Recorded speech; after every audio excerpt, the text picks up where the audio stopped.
네, 사실 기후하고 폭염하고 한파 때 누가 제일 힘들까요? 미세먼지 심하면 누가 제일 힘들까요? 이제 사무직은 안 힘들어요. 아니, 밖에서 일하시는 분들 엄청나게 힘들거든요. 어제 그 라이더 배달하는 유니온에서 폭염과 한파 시에 100원씩 수당 달라 이렇게 얘기했어요. 그러니까 지금 안 그래도 밖에서 일하는 사람들이 가장 건강과 이런 데 영향을 받고 있고 이런 환경적인 상황이 심해지면 심해질수록 가장 약한 사람들이 아프게 되는 거죠. 이번에 AOC가 그 그린 뉴딜이 엄청나게 지지를 받는 게 이런 기후 위기가 심화됐을 때 고통받는 사람들에 대한 안전망 대책을 세우겠다라고 얘기하면서 청년들한테도 엄청나게 지지를 막 받고 있거든요. 그래서 요 서사가 저는 정말 중요하다라는 생각이 들고, 프랑스 마크롱 같은 경우에는 마치 자기가 기후 위기에 대응하는 거의 리더인 것처럼 행동을 해요. 왜냐하면 파리 협정이 프랑스에서 맺어졌기 때문에.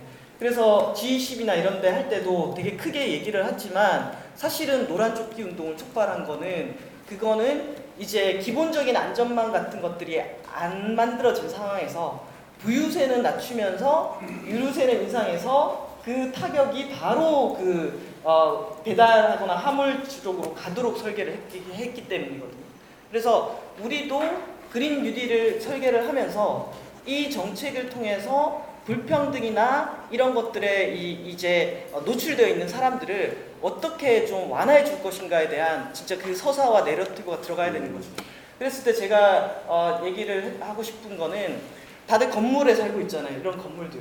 그러면 지금은 아파트나 이런 것들은 워낙 효율이 또 좋기도 하고, 아파트 같은 경우에 돈이 좀 많이 좀 되는 곳들이잖아요. 그러면 오히려 이런 건물들, 저층 주거지 이런 데를 단열 개선 사업이라든지 이런 지원들이 좀 필요하지 않을까. 그리고 이런 단열 개선 사업을 한다 하더라도 강원도나 양구 이런 데 가면 정말 춥잖아요. 근데 거기에 지금 다들 비싼 LPG 관 매설하고 있더라고요. 그래서 거기에 돈을 엄청나게 쏟아붓거든요. 그래서 제가 그 얘기했어요.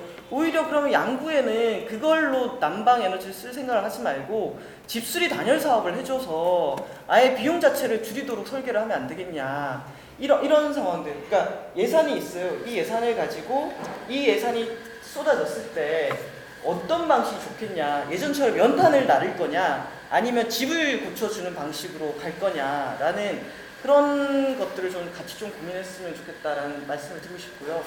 사실 저도 그린 뉴딜을 계속 올해 상반기부터 계속 얘기하고 다니면서 서울시에도 얘기를 했어요. 서울시에도 얘기했고 박 시장님한테도 말씀을 드렸고, 그래서 현재 어디까지 진행이 되냐면은 약 얼마 단위는 아직 잘 모르겠어요. 한 2천에서 3천억 정도의 예산을 그린 뉴딜 예산으로 쓸 수 있는데, 그렇다면 그걸 어디에 투자하게 할 거냐라는 고민들을 하고 있거든요. 그랬을 때 저는 건물에 투자했으면 좋겠다. 예를 들면은 서울시에서 이미 짓기로 했던 공공건물들을 에너지 제로 건물로 짓는다든지, 경로당이라든지 주민센터라든지 그런 건물들을 에너지 효율을 높여가지고 거기가 위기 상황에 폭염, 미세먼지, 그리고 한파 대피초로 쓸 수 있는 이런 기능들, 이런 것들을 해서 예산을 좀 먼저 쏟고, 그렇게 예산을 쏟다 보면은 그런 일들, 지금까지는 그냥 건물을 짓는 거였다면은 이제는 그 건물을 짓더라도 단열과 환기와 에너지 측면을 고려한 쪽으로 이 자재들도 수요가 되고, 설계도 그렇게 하고 사람도 거기에 좀 모일 수 있지 않겠냐라는 이런 제안들을 드리거든요. 왜냐면 지금도 이 건물 보세요. 이 건물 겨울에 정말 추울 거예요. 근데 이런 건물들이 서울에 어마어마하게 많아요. 근데 이 건물주가 자기 돈 들여가지고 이거 수리할까요? 현재의 한국의 전기요금 체계하고 이 시스템에서는 아무도 건물을 건드리지 않아요.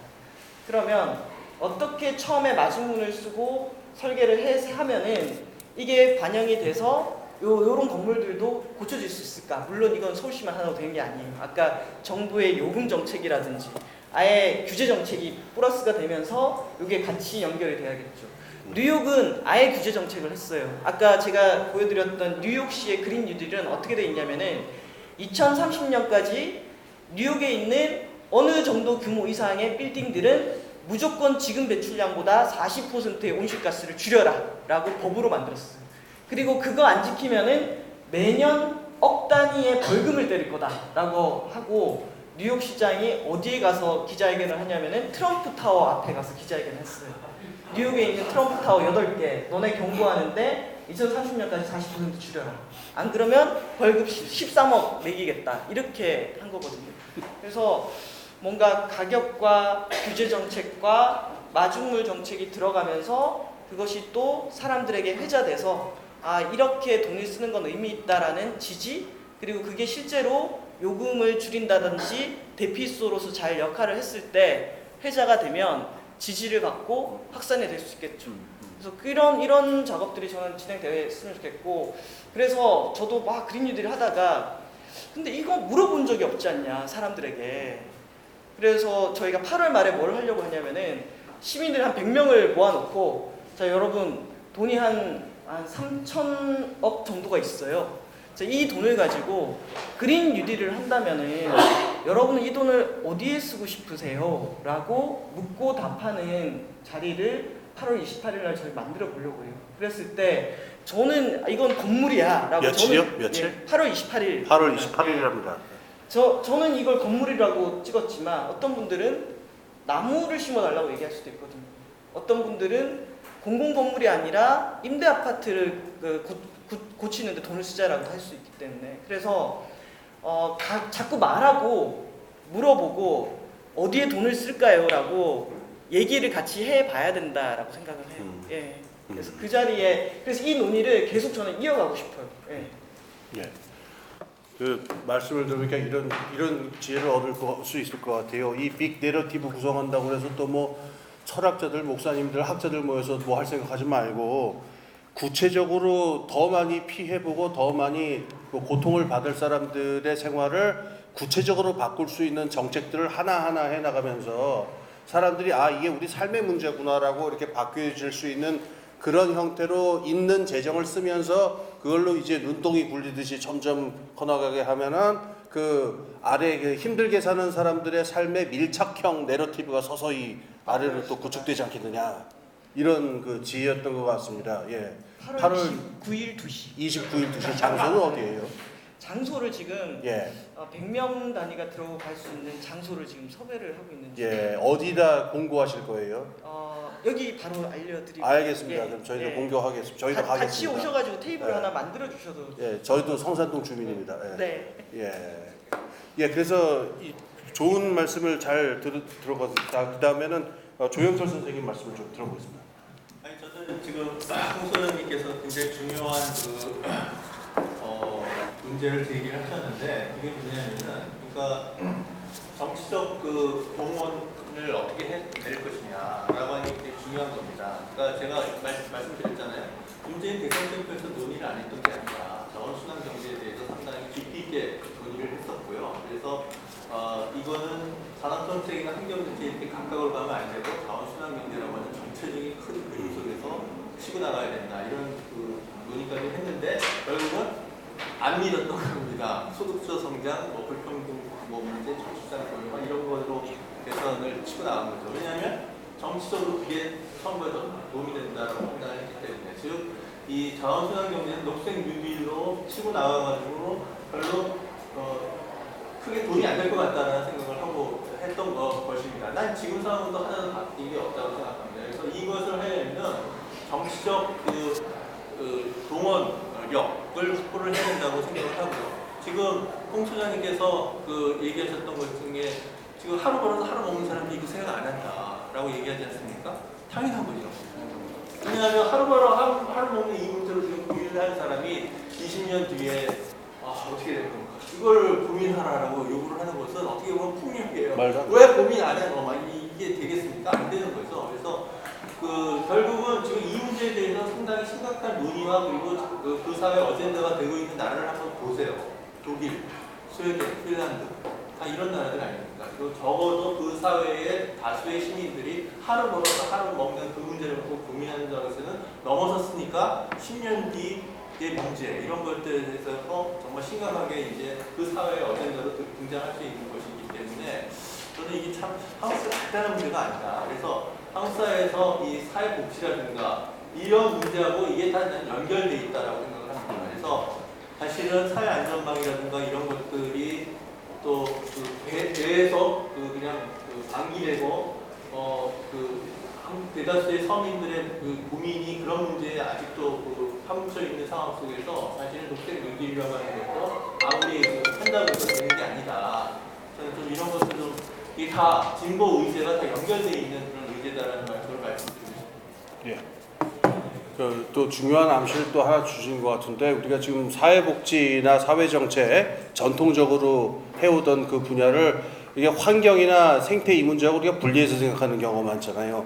근데 지금 두 분이 말씀하신 지금 이 얘기 틀에서는 이게 전진이 안 되고 있으니까 이걸 전진을 지키려면 강력한 사회 세력을 형성을 해야 되는데 그 강력한 사회 세력을 형성하려면은 철학적 추상적 담론이 아니라 그 많은 사람들의 생활에 굉장히 밀착해 있는 의제로서 이게 다가와야 되고 그걸 가지고 생활 밀착형 내러티브를 서사를 짜야 된다는 얘기가 됐는데 그 관점에서 보자면은 지금 사회복지 정책이다 그다음 뭐 교육 정책이다 이런 거다 이런 걸 나눌 문제가 아니고 생태 문제가 복합적이듯이 우리가 보는 이 정책 문제도 80%의 사람들의 생활 세계를 둘러싸이는 여러 정책을 종합해서 이렇게 옴싹달싹 못하게 포위해 들어가는 게 효과적인 방법이 아닐까 하는 또 암시를 우리가 얻었던 것 같습니다. 예. 오늘 그래서 네. 예. 그렇게 했을 때 저는 세력의 형성 정말 중요하다고 생각하거든요. 아까 분배동맹이라고 해서 정부가 정책을 만들면은 그걸 이렇게 빼먹는 동맹들이 있다라고 얘기했는데 저는 녹색은 한 번도 그런 게 떨어진 적이 없기 때문에 빼먹을 세력 자체가 없어요. 예. 그래서 아까 호인혜 선생님 얘기하셨는데 정말 얼마나 없었으면 200억짜리 협동조합을 가지고 저렇게 공격을 해댈까라는 생각이 드는 거죠. 그래서 정말 이게 녹색이나 이런 쪽으로 아까 MB의 녹색은 다 건설으로 돈이 다 흘러 들어간 거잖아요. 그래서 예를 들면 폐기물도 업자가 있고 그래서 막 덤핑이 되고 있다라고 하는데 그분 돈 번 거는 정말 덤핑해서 다 영세 너무 시스템이 적고 그래서 뭔가 이 비리를 저질러서 뭘 먹어도 정말 좀 작은 단위에서 이렇게 진행이 되고 있거든요. 그래서 제가 뭔가 비리를 저지르고 그 동맹을 형성하는 게 아니라 한 번도 제대로 아까 순환의 관점에서 폐기물 문제를 해결하기 위해서 예산을 썼거나 제대로 해본 적이 없어요. 그렇기 때문에 동맹 자체가 없어요. 그리고 먹어도 정말 요만한 그룹들. 그래서 저는 이런 얘기를 하는 동맹들이 많이 만들어져야 된다라고 생각하고 에너지도 에너지 전환 동맹이 별로 없어요. 그러니까 워낙 아까 그 원 보시면요. 우리나라 태양광 풍력 다 합해봤자 1몇 %예요. 그러니까 이게 원자력 동맹 얼마나 강해요. 거기는 떨어지는 것들과 그걸 서로 상호 지지하면서 밀어올리는 세력들이 공고하게 있어요. 여기는 없어요. 그래서 이 분야가 만들어질 수 있도록 이 동맹이 너무 없으니까 그린 뉴딜 얘기해도 힘이 안 실리는 거고 아까 뭐 대통령께서 선거 직전에 공약으로 했지만 이런 얘기하는 사람 자체가 많지가 않아요. 그러다 보니까 채택될 리가 없죠. 그래서 지금은 다양한 영역에서 이 이야기들을 많이 해주고 회자되도록 하는 동맹을 형성해야 되는 시기다. 녹색 동맹을 형성해야 되는 시기다라고 생각합니다. 네. 그래서 이 80%가 참여하는 동맹을 짜가지고 아주 큰 규모로 해먹도록 합시다. 예. 그래서 오늘 두 분의 그 좋은 말씀 많이 들었고요. 플로어에서도 분명히 여러 질문이나 하실 말씀이 있을 것 같습니다. 한번 들어보도록 하겠습니다. 예. 뭐 의견이나 질문이 있으신 분들 좀. 네, 아까 갑작스럽게 호출당하는 부분이 만족할 만한 답변을 못 드려서 죄송하고요. 오늘은 공부하러 왔는데 말씀을 들으면서 계속 머리를 떠나지 않는 두 가지 문제가 있어서 두 분 선생님 또 다른 분들은 어떻게 생각하시는지 궁금해서 제가 말씀을 드리는 건데요. 그린뉴딜이라고 하면 그린뉴딜의 주체는 일단은 국가가 상정이 되는 거잖아요. 그런데 저는 문재인 정부 들어서 특히 이런 고민을 많이 하게 되는데 예를 들어서 이제 국가가 어떤 주체가 되어가지고 큰 그림을 그려야 된다라고 우리들이 막연하게 생각을 할 때 이런 생각을 해보는 거지. 무지가 문제라면 가르치면 되는 거고, 그리고 무지의 문제라면 하도록 설득하면 되는 건데 능력의 문제라면 어떻게 할까? 네. 과연 국가 지금 대한민국뿐만 아니라 전 세계 국가, 특히 이제 그 대한민국이라는 특성을 가지고 있는 대한민국 정부, 대한민국 국가 행정부가 큰 그림을 그릴 수 있고, 설사 그런 큰 그림을 그린다고 하더라도 우리들이 지금 기대하고 있는 것과 같은 실행을 할 능력이 있는가? 저는 그 질문에 대해서 약간 회의적이거든요. 근데 일단 첫 번째, 제 머릿속을 떠나지 않는 질문이고요. 두 번째는 아까 이제 두 분 선생님께서 말씀하시는 과정에서 이제 언뜻언뜻 주셨는데 지금 정부가 어쨌든 간에 국가 재정 자원을 만약에 투입을 한다 그러면 당연히 그 자원을 받아가지고 집행할 수 있는 플레이어가 필요할 것 아니에요. 루즈벨트식의 뉴딜은 아니라는 테니까요. 그렇게 될 수도 없고 양대 직면이랑 연결이 되는 겁니다. 그러면 이제 그 플레이어가 필요한데 과연 우리나라에서 재벌 기업을 제외하고는 그런 정도의 금액을 받아가지고 효율적으로 집행할 수 있는 플레이어가 과연 존재하는가? 저는 그런 플레이어가 존재하지 않기 때문에 사실은 모든 그런 돈들이 다 업자에게 흘러가고 그 업자들을 대표하는 사람들이 사실 재벌 기업이 되는 거잖아요. 그래서 이게 뭐 앞뒤의 문제이기도 하고 선후의 문제이기도 하고 여러 가지 좀 복잡한 생각이 드는데 이 두 가지 문제가 그 그린 뉴딜이라고 하는 정책을 저희들이 이야기를 했을 때 실현 가능성 면에서 사람들에게 다가갈 수 있는 빅 내러티브를 구성해야 한다면은 가장 중요하게 고민해야 될 부분이 아닌가라는 생각이 듭니다. 예, 질문을 들으니까 한국 사회 총체적 난국이라는 생각이 드는데 우선 국가 지금 먼저 하신 질문은 어떤 정권, 문재인 정권 얘기를 하신 게 아니죠. 현존하는 국가 구조나 행정부의 각 부서가 작동하는 방식들로 봤을 적에 현재 국가기구가 과연 이런 걸 할 능력이 있는 구조냐라고 하는 구조적 차원을 하신 것 같고, 두 번째는 민간에서 대기업 말고 민간에서 가령 뉴딜을 한다고 할 때 거기에 파트너가 돼가지고 유능하게 일을 해나갈 만한 민간에서의 유능한 행위자는 존재하는가? 이 두 가지 질문이 떠나질 않는다. 그래서 총체적 난국인 것 같습니다. 말씀드리니까. 예, 먼저 말씀하실까요?